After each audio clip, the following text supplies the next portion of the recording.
The shot was 2,426 meters with the Barrett 50 cal, the Sasser we call it. When you're in, you don't really think about it. You don't really think about it being historical or being the longest shot. It's just another day for you. It's another mission. Today's guest is JT Taylor, a former Marine Scout Sniper team leader and chief scout with 5 combat deployments to Iraq and Afghanistan. JT currently serves as the CEO and president of the USMC Scout Sniper Association. After retiring from the military due to medical issues related to his service, JT made the professional transition into the government workforce through the Warrior to Workforce VA Acquisition Internship Program. Welcome, JT. Thanks so much for coming on to the Veteran-Led Show today. Thanks a lot. I'm very happy to be here. You are actually part of an investigation now, but a good investigation, because you may possibly have the longest confirmed kill ever by a Marine sniper. Is that correct? That is correct. Now, how far was the shot and what's going on? How do you confirm that? Well, the shot was 2,426 meters with the Barrett 50 cal, the Sasser we call it, in Afghanistan. And so the way that works is, when you're in, you don't really think about it. You don't really think about it being historical or being the longest shot. It's just another day for you. It's another mission. You move on the next day and you talk about it, but it never really comes up. So I did a podcast a while back, and we started telling some sniper stories, and that story came up. Well, when that story came up and the number came out, people started asking questions and thinking, hey, my marketing social media guy for the Scout Sniper Association started saying, hey, matter of fact, what is the furthest ever killed by a Marine sniper? So he starts looking it up and Googling it. And the furthest we could find is Carlos Hathcock at 2286 or something like that. And he's like, I don't see anything close to yours. He's like, I don't see anything. And he's like, you might actually not even Chesty Puller? No. So I'm like, well, so what do we do? He's like, I don't know. Let me make some calls. So he contacted one of his guys through like an Army recruiting command, media people. And he was like, apparently there's a Marine Corps history division. You can reach out to them and submit things like this, and they'll do an investigation and it be recorded as official Marine Corps history. I was like, well, what do they require? He's like, you need signs, you need statements from people signed and notarized that basically verify your story. All right, cool, easy. So I called a couple of guys that were with me on that mission. Said, hey, can you write a statement about that day that we killed those 5 guys, and make sure you put the distance in there, 2426. They're like, yeah, no problem. So they wrote the statements, got them notarized, sent them to me. And then I found my old company commander who was there during that mission, who's the one that actually documented me for having 5 enemy KA on that operation. He put that in my fit rep. Your fit rep is kind of like a performance appraisal. And it's written right there in my fit rep, 5 enemy KA Operation Samson. And so I reached out to him. I found him on LinkedIn, and he's still in active duty, and he's a lieutenant colonel now at Quantico. He's running like the officer basic course. So I called him. He's like, yeah, sounds great. Send me, I'll write up a statement. And he's like, I'll push it for you on my end. I know the guys here. I'm right here in Quantico. I'll go take it over there and push it to them myself. So that's currently what's about to happen. And we'll see what happens.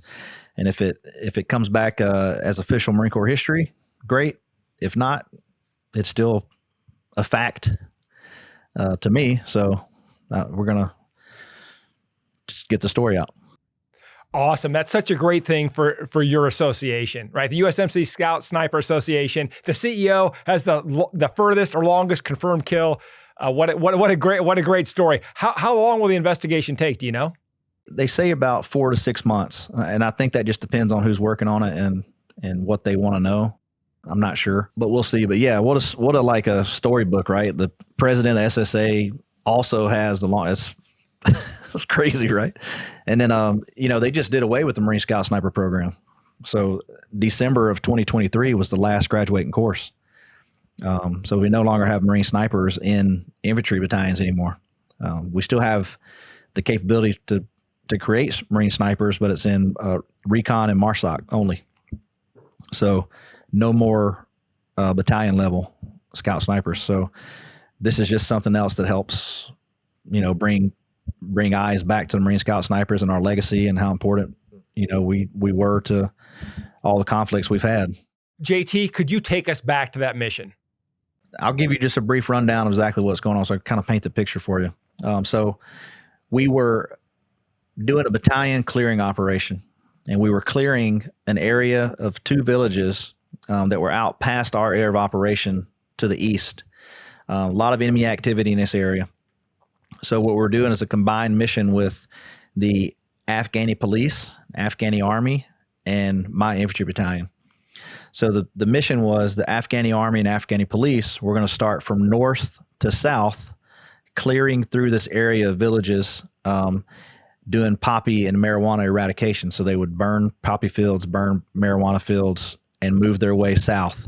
As they were moving from north to south, clearing these areas out, my infantry battalion would be moving from west to east and kind of sandwiching these guys into these villages. And then we're going to clear through the villages and push them out further east.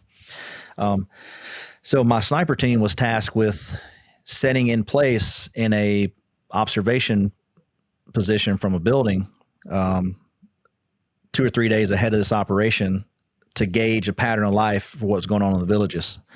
And as soon as the battalion main effort started to step off the morning of the mission, we would already be in place to see if we could see the pattern of life start to change, start to see shops close down, start to see people start coming in on motorcycles, military age males, or carloads of military age males. Because usually what would happen when the operation would kick off, these guys would come in from other villages and start setting up their fighting positions. And sometimes you could see them coming in on motorcycles, coming in on cars, jumping out of cars. And so that was the whole point of my sniper team being there, so we could kind of get eyes on these guys, report that, and be in a position to maybe engage them when they started taking their positions. So that's exactly what happened. As the main effort came to our building was going to be used as the actual command post for the operation. So the company commander, battalion sergeant major, battalion commander all came into our compound that we already had cleared and were sitting in for 3 days. My team is up on the roof, and we're observing out east. As the Afghan army and police start pushing south, we start seeing these guys start popping up on roofs with wearing all black. So we're reporting on them. So we start lasing them and trying to get the distance, and they're all out over 2,000 meters. Well, the max effective of our gun is about 1,800 meters with the Barrett 50 cal. So it's really past the max effective. So we were going to get eyes on these guys and try to see if we could get air on them or get some kind of asset to watch them. But at this point, we couldn't see weapons. So all of a sudden, a guy pops up on a berm with an RPG and launches it, fires it at the Afghani police to the north. And we could see that clear as day. And once that happened, I called in the radio, said, hey, we got an RPG. We got a whole team of guys behind this building. That's their staging point. There's like 5 guys. They've got weapons. They've got RPGs. They just launched another RPG. So we saw them launch 2. So we lazed the area where they're at, and they were right behind a little busted down wall. It's probably like 5 feet tall, 6 feet tall. You could almost see their heads peeking out on top of the wall. And I wasn't on the gun at the time. My spotter was, and he was not a school trained sniper.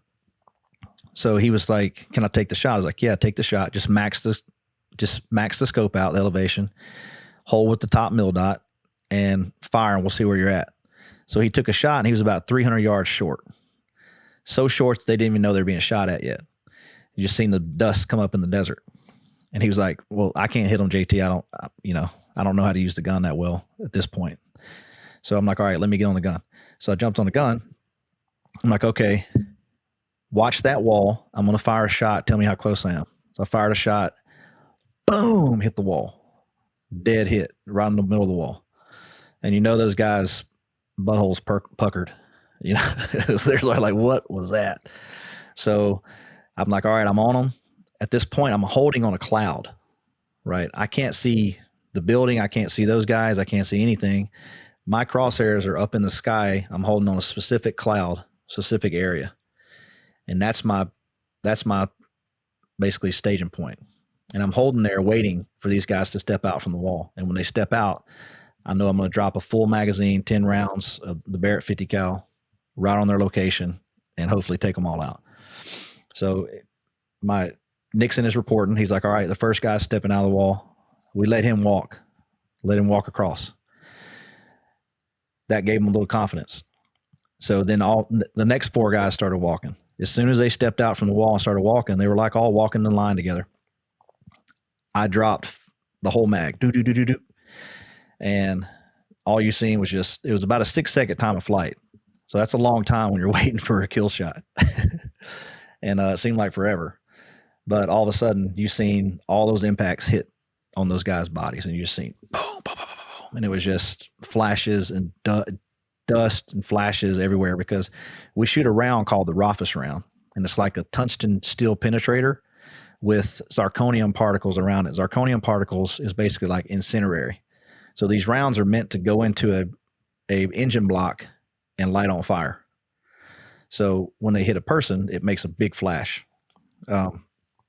So that was it. So hit all 5 of them. And then we shortly after sent out an infantry squad to go across and do a battle damage assessment. And they called me on the radio and were like, there is stuff everywhere. There's blood everywhere. There's clothes everywhere. There's bloody rags, bloody blankets. So these guys definitely didn't survive, but of course they grabbed their dead and get them out of there very quickly. But so right after that mission, my company commander, who was there on the radio, awarded me the 5 enemy KAA for that day. And then of course we seen the funerals a couple of days later. So that's basically what led to that. And that was kind of like a storybook mission, that right place, right time. But I was glad I was there. Now, you do a couple great things, and one of them I'm really interested in is the USMC Scout Sniper Association. You've basically taken a nonprofit and said, I know who I want to be a hero to. I want to be a hero to a specific group. And to be fair, with 5 combat deployments, you're no stranger to this group of combat snipers. So tell me a little bit about the organization, and how did you come to make the decision that this is what you wanted to do?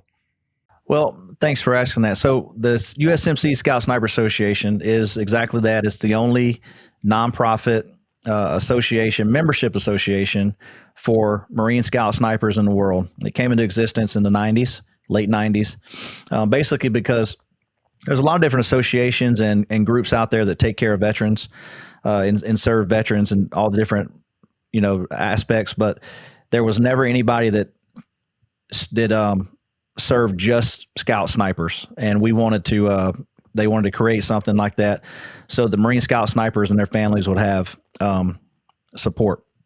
So it started out with a program called Adopt a Sniper, and basically your unit, before they deployed, could request an Adopt a Sniper request through the Scout Sniper Association, and the Scout Sniper Association will procure and gather items and send to your platoon, whether it be gear that you needed to deploy with, scopes, packs, different things like that, socks, any care packages, but mostly like extra tactical gear that a scout sniper platoon or team may need that's not issued. So that's kind of how it started, and then it just kind of morphed into a association that takes care of snipers after their transition. And we do a myriad of things now. It's from helping people with budgets and finances, helping people pay child care for their family if they're going through hard times.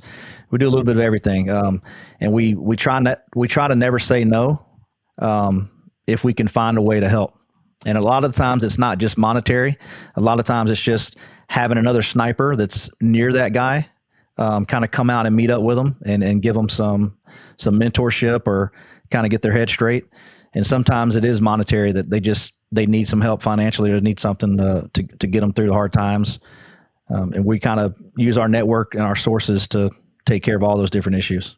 And what I really like about your association is you get involved with active duty Marines and with veterans. And so the reason why that's so important is because a lot of times once we transition out, it's like, well, where do I find the services? Where do I find the help? And you're already entrenched at that point. They already know that you are a resource. And, for those of us that are deployed and had multiple deployments, like my first deployment was in '99 to Bosnia. And this is, what they call Clinton era. So there wasn't a lot of money in the budget for the things that we needed on that deployment. And then fast forward to my next deployment in 2005. And I mean, there was everything we could want. We were getting the bench-made knives. We were getting all the cool stuff. But you would deploy before and it was like, you couldn't get anything.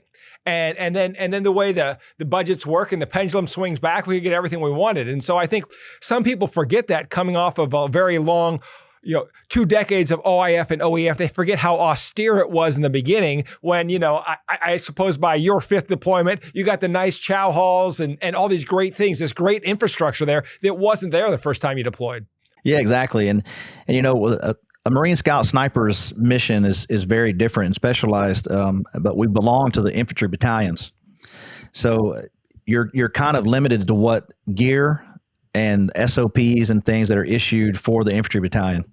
But those types of things and those types of gear loadouts don't really necessarily transfer over to a Scout Sniper's mission, because a lot of times you need extra gear, you need different things that you're kind of like a special forces team.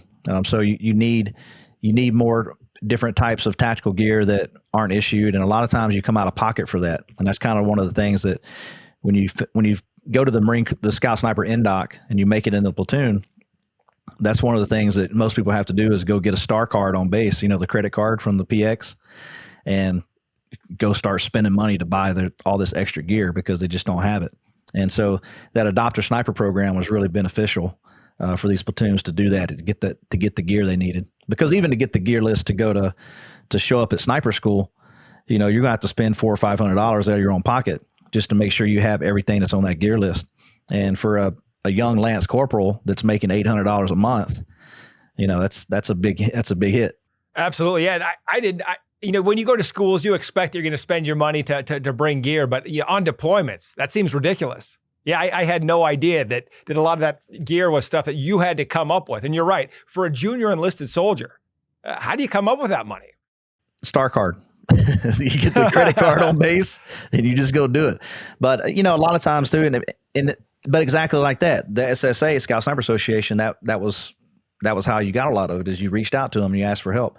And we also had like platoon funds that came down issued through the battalion, and we would take a list and use those platoon funds to purchase a lot of those kind of items, especially to help guys get ready to have the gear list to go to school, to sniper school. That was some of the headaches that came with being a Scout Sniper in a platoon like that, is you had to come out of pocket, or somebody had to come out of pocket a lot of times. And so you found people that wanted to support that mission, right? That critical mission, right? I mean, this is pretty important stuff when you're talking about taking out high value targets. Seems to me that there would be a budget within the military for that, and yet there isn't. And so the Adopt a Sniper program is formed, and you have been able to take that beyond active duty service. And once again, now that they're used to your organization helping, how do you continue with that transition when you know that Marine snipers are going to become civilians? They're now veterans. How do you maintain that relationship through their transition? One big thing that we do is we try to focus on the guys that are active duty. And before I came on as the president over the last few years, or over the last decade, there hasn't been as much focus on the active duty guys, and bringing them into the fold with this association. And I think it's like that with most associations, like VFW, American Legion, Marine, the Marine Corps League, all these things. You find that the population of those clubs and those associations are mostly retirees and your older generation guys, which is fine. But it's because when you're active duty, you don't realize the importance of these types of associations and the importance of keeping that continuity and that brotherhood alive once you transition out, because it doesn't really mean too much to you at that point, because your brothers are around you all day. They're around you you're going to be with them 24 hours a day. So it hasn't really impacted you at that transition phase. And then once you hit that transition phase and you get out, that's when you start really realizing, man, I miss being around snipers. I miss being around infantry guys. I miss, because we are alike who we relate we relate with who we're like. And I mean, it's just really difficult to relate with a lot of the civilian population when you've done something like that for so long and been in such a tight knit community. So that's what we're trying to do now, is preach that to the guys that are active duty, to let them know, like, hey, we need you guys to be involved now so that you guys can spread the word and start building the community now for when you get out, so you can help take care of each other. Yeah, I think one of the great things about transitioning to your veteran status is finding that tribe, because you get away from a lot of things you hate in the military, like CIF and some of the the time wasting things. But the most important thing is the people, right? I mean, the mission is great, but when the mission's over, what do you have left but your team? And so I love what you've built, because you have that tight knit group and you don't let it fall apart. And then when you service your members, you have this great saying, it's not one size fits all. You are looking to narrowly tailor a solution to that sniper's problem. So how do you go about doing that when there's a bunch of problems and you don't have a cookie cutter solution? You're going to find the right solution for that veteran, for that sniper. How do you go about doing that? Well, one thing that we do is we build a very diverse board of directors. So we've got 14 board of directors in our association and our staff. So throughout those board of directors, we try to bring guys in that have different backgrounds and different types of resources to kind of help those things, right? Some guy may be a lawyer. We may have a lawyer on there. We may have a physician on the board. We may have a retired general, a retired lieutenant colonel. We may have an active duty sergeant major, insurance salesman. I mean, you name it. We try to fill our board with people that have the skills to bring to the table. And another things we do is we don't have set like operating procedures on how we provide assistance and care. And we do that for a reason, because every case is different, and we don't want to set too many parameters on how we will help. We just, as every request comes in, we share it with the board, we discuss it, and we have like a policy basically that we've developed. Within 72 hours, we provide an answer, a response of how we're going to do that. And we send an email out, say, hey, this is a request that came in, and then everybody gets on board. And if somebody has something to add, they jump on and say, hey, JT, I got this. I know somebody can help. Boom, I'll take care of it. I'll reach out to the guy. And that's how we do it. And we've been very successful this year doing that in the last 2 years. And the association has grown because of it, because the guys love the responsiveness from us. And they love that, for instance, I got one story. This guy reached out, a sniper reached out, and his wife needed like emergency dental surgery. And a lot of people know that you don't have dental, TRICARE doesn't really cover dental and different things like that. So he'd reached out to numerous associations, but they wouldn't provide support because she was not the service member. She was a spouse of a service member. So as soon as that came to us, we're like, yeah, of course. Yeah, we'll help with that. I mean, the spouse and the family is just as much important to that service member as the service member himself. So that's one thing that makes us a little different, is that we provide support for the families also. Yeah, and you have a great statement that you say, our job is to remove barriers. And I love the story, because, yeah, there's the barrier a lot of times is, we'll take care of the veteran, but we're not going to take care of the family. But how do you take care of the veteran if you don't take care of their family? Exactly. Yeah, and that's one thing that we pride ourselves in, is being able to come up with ways to make things happen like that, and to support those families any way we can. And sometimes, we'll help support GoFundMe's for people. There's just all kind of things that you can do if you're motivated and just willing to say yes and try to make it work. And that's what we try to do. You're staying agile. That's the thing, right? It's like there's not a lot and not much different than your mission, right? As a sniper, is you got a mission, and all you know is you got to accomplish the mission, and there's not going to be a whole lot of boundaries around that, and no one's going to tell you how to do it, but you got to figure out a way to do it. So I love the initiative. I love the way that you do remove barriers for veterans and their families. What has been one of your biggest challenges? There's a lot of veteran service organizations out there, and there's a lot of, there's a lot of noise, but what's your biggest challenge in getting the right people into your organization and keeping them? The challenge of bringing the right people into the association is just the fact that we're a nonprofit, a 501c, fully nonprofit. So it's really hard to find people nowadays that have the time, effort, and energy to do something for free. So, and I think that's a limitation with a lot of nonprofits is your board of directors is completely voluntary. So you're limited to their bandwidth. And as the president, you have to be somebody that's willing to take on a lot of load for not a lot of return on investment, and just be willing to really just be there for, just be a conduit for service. And if you're not willing to do that, being on the board of directors for a nonprofit may not be for you, because you got to realize it's not about you. It's about the people you're serving. And sometimes it's a thankless job. But every time we see these emails come back from people that are thanking us for what we've done, how we've changed their lives, every time we see these new membership requests come in, that makes it all worthwhile to me, because that's exactly why we're here. And I want these guys to know that they have somewhere to turn. And we're coming to the after action review. What were the 3 great examples of leadership you've learned and the 3 horrible examples of leadership that you experienced? So we'll start with the 3 good ones. To me, and I believe most people in the military will probably tell you about the same thing. I had very, very few good leaders that I came across in my military career. And I didn't know that until I became a leader myself. Right. And you look back and you think about, man, that guy really did suck, and man, that leadership style didn't work, and, but you take all of those all the negatives and all the positives that you came across in your career, and you pick and choose, and you put together your own leadership style based off of that. And that's kind of what I've done throughout my career is I've taken the goods from people, the bads, and I know exactly what I want it to be. And I've been able to use that to become the person that I am today. And it was not easy because, like I said, I feel like I didn't have a lot of good leaders. But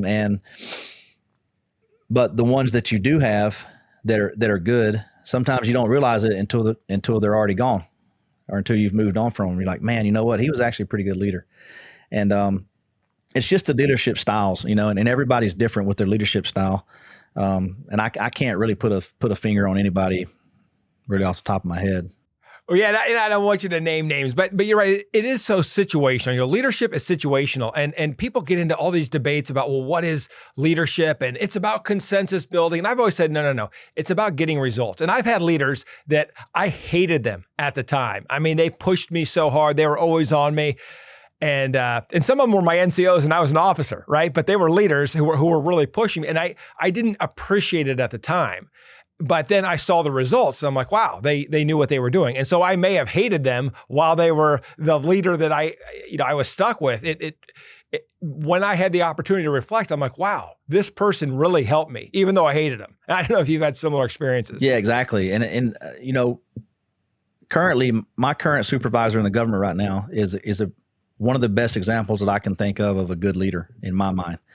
And it takes a lot for me to say that somebody's a good leader, that I feel somebody's a good leader. And one thing that he does that's very impactful is he really cares about your success, your development, and your future. And he almost every conversation I have with him, it's, what do you want to do next? How can we get you to the next level? What can I do to help you get to the next level? What can I do to keep you here? Do you have any recommendations? And that just makes me want to work for him.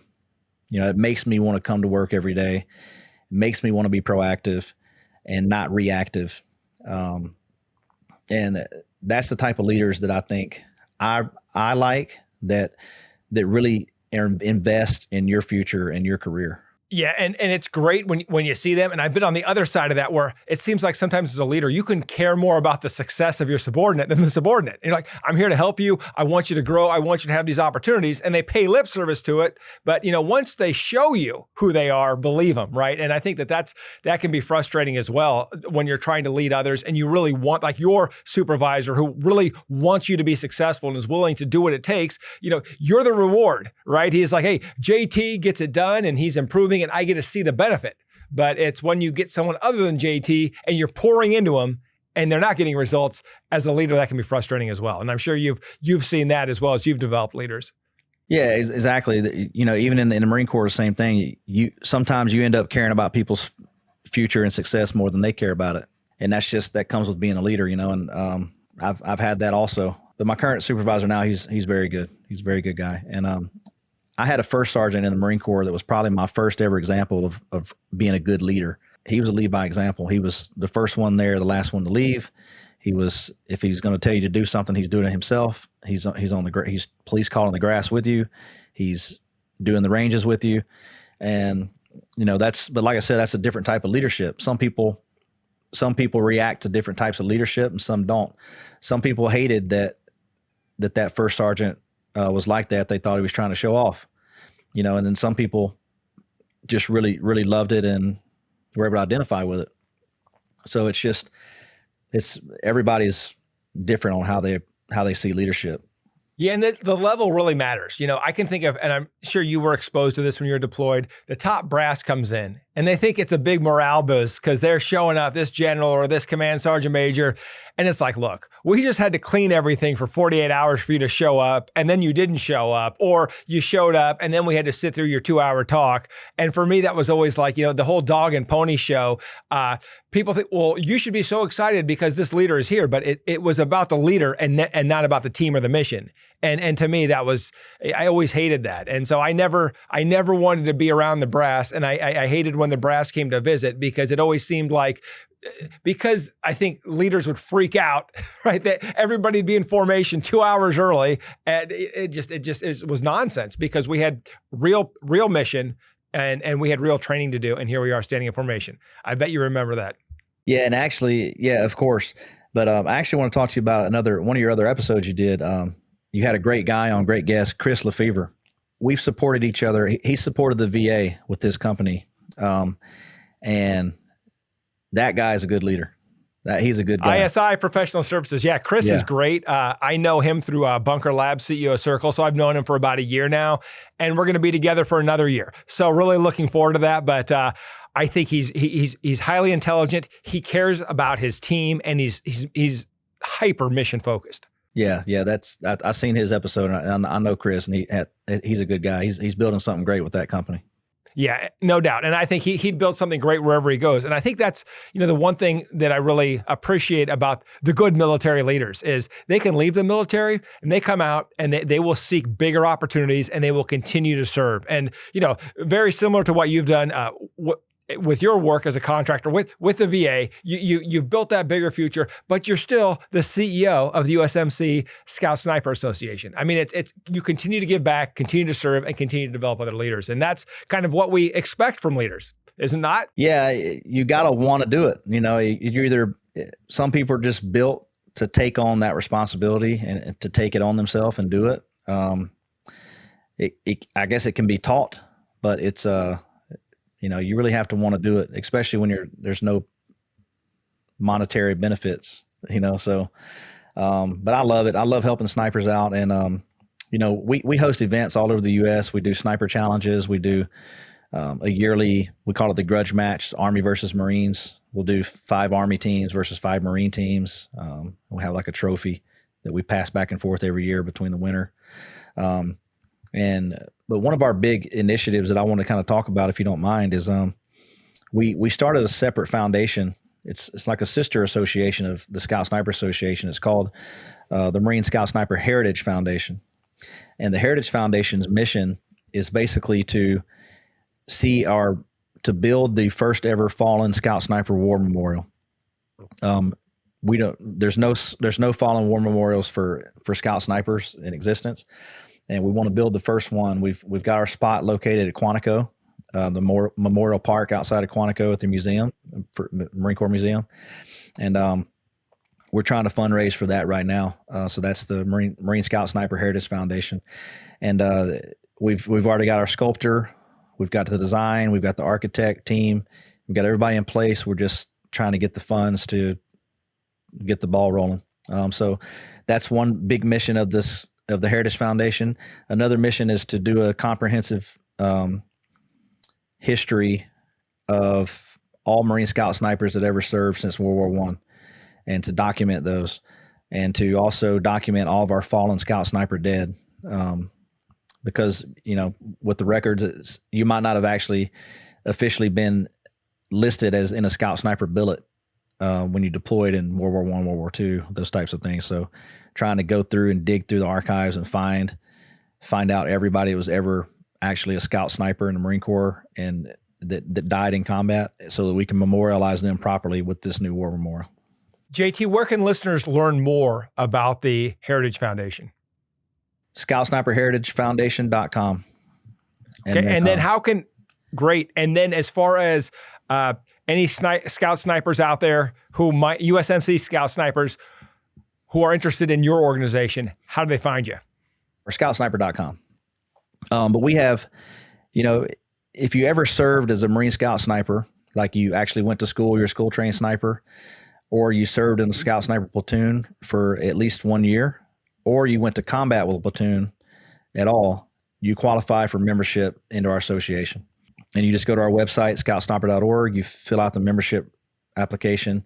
Our membership guy will get right on it, respond back to you, ask you if you need to provide some more information, he'll let you know. And then after that, we'll send you a certificate in the mail, and you'll be added to our email list and all of our things. And we're about to have a new site called the Hogs Den that members will have access to. And on that Hogs Den, they'll have different chat boards, and there'll also be links to discounts that we've got from different tactical companies and things to support the SSA, as well as an open job board with job vacancies around the U.S. That other Scout Snipers are send to us, from security jobs to any type of job that want to hire Scout Snipers.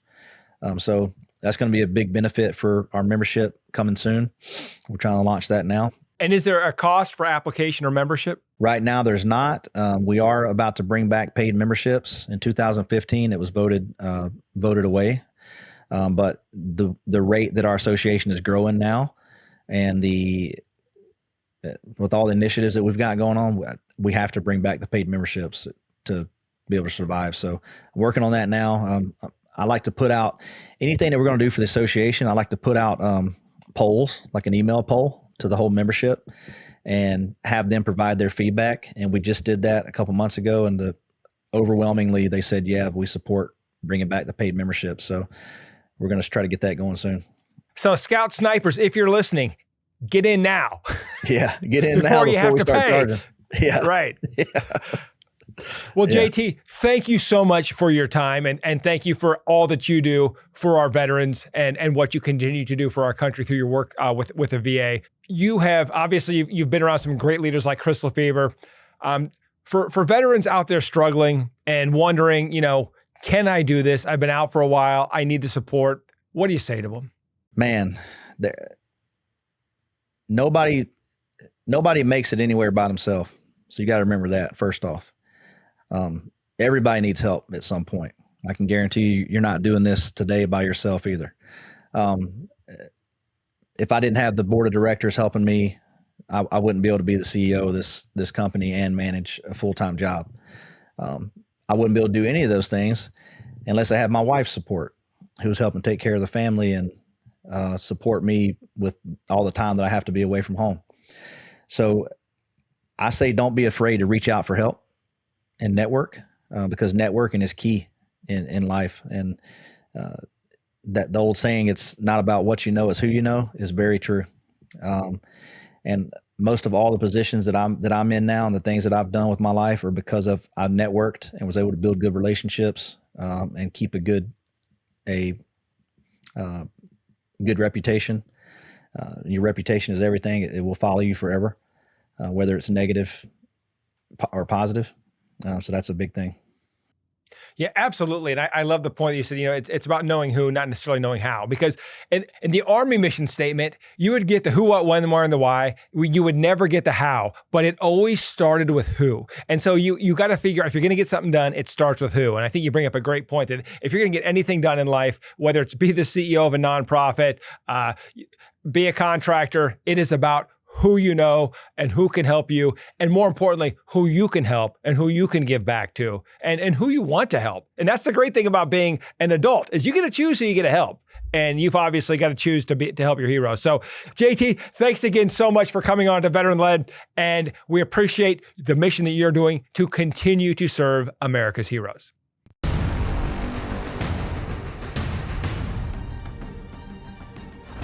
Thank you for joining us today on Veteran Led, where we pursue our mission of promoting veteran leadership in business, strengthening the veteran community, and getting veterans all of the benefits that they earned. If you know a leader who should be on the Veteran Led podcast, report to our online community by searching @Veteran Led on your favorite social channels and posting in the comments. We want to hear how your military challenges prepared you to lead your industry or community, and we will let the world know. And of course, hit subscribe and join me next time on Veteran Led.